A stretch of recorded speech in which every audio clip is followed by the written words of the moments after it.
Deux grandes figures, deux continents, deux visions. En France, Dominique de Villepin revient sur le devant de la scène avec un nouveau parti, France Humaniste. Aux États-Unis, Elon Musk surprend tout le monde en annonçant la création de son propre parti politique, America Party.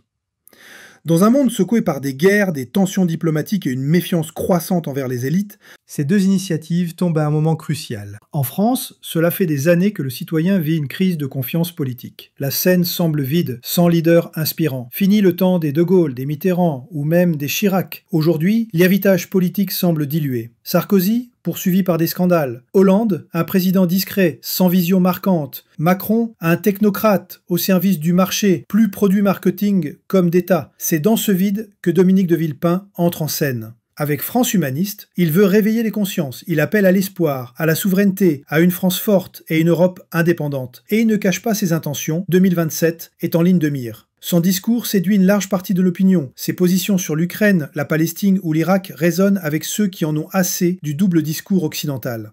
Pendant ce temps, de l'autre côté de l'Atlantique, Elon Musk entre en politique. Il fonde l'America Party avec une ambition claire, briser le monopole des deux partis, démocrates et républicains.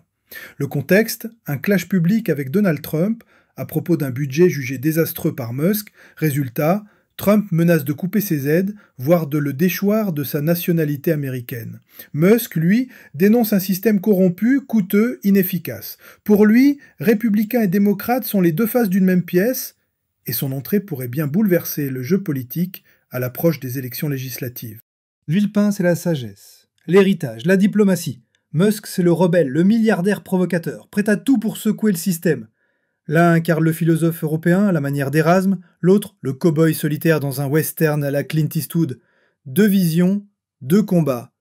Mais une même réalité, la fin de la confiance dans les élites traditionnelles, et la montée de figures inattendues pour redéfinir la politique.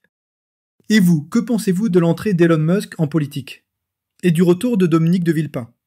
Dites-le moi en commentaire, j'ai hâte de lire vos avis. Si cette vidéo vous a plu, abonnez-vous, likez et partagez autour de vous, ça m'aide énormément pour continuer ce travail d'analyse indépendante. Et activez la cloche pour ne rien rater des prochaines vidéos.